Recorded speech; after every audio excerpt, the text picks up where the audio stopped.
Chapter 11 लालच बुरी बला। एक समय की बात है, एक स्थान पर बहुत दिनों तक वर्षा न हुई, जिससे वहां अकाल पड़ गया। जंगल के जानवर भूख प्यास से व्याकुल हो गए। एक बंदर को कई दिनों तक खाने को कुछ न मिला। भूख के मारे उसका बहुत बुरा हाल हो गया। एक दिन वह खाने की तलाश में गांव में पहुंच गया। बंदर को सुबह से दोपहर हो गई, लेकिन कहीं कुछ भी खाने को नहीं मिला। वह निराश होकर लौटने ही वाला था कि एक झोपड़ी में उसे मिट्टी का एक घड़ा दिखाई दिया। बंदर ने इधर उधर देखा, वहां आसपास कोई नहीं था। झोपड़ी के अंदर भी कोई दिखाई नहीं दिया। बंदर हिम्मत करके आगे बढ़ा और घड़े के अंदर झांक कर देखा। घड़ा भुने हुए कुरमुरे चनों से भरा पड़ा था। चने देखकर वह बहुत खुश हो गया।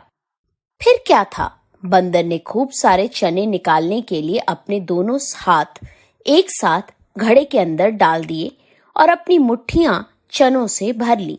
घड़े का मुंह छोटा था, इसलिए चने भरी मुट्ठियों को वह निकाल नहीं पाया।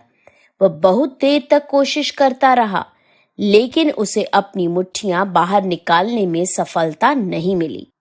अब बड़ी मुश्किल आ गई।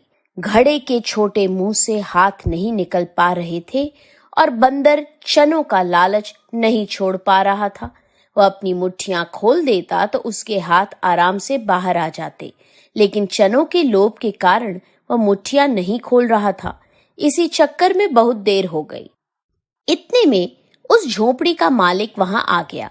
उसकी नजर बंदर पर पड़ी और उसने बंदर को चनों से भरे घड़े के अंदर हाथ डाले देखा तो उसे बहुत क्रोध आया। वह बंदर को मारने के लिए लाठी लेकर उसकी ओर चला। अपनी जान बचाने के लिए बंदर भागा। उसके हाथ अब भी घड़े के अंदर फंसे थे। वह घड़े को उठाए भाग रहा था। कभी आगे देखता तो कभी लाठी लेकर अपने पीछे आते आदमी को। अब दोनों दौड़ रहे थे, आगे आगे बंदर, पीछे पीछे घड़े का मालिक। अच्छा तमाशा हो गया था।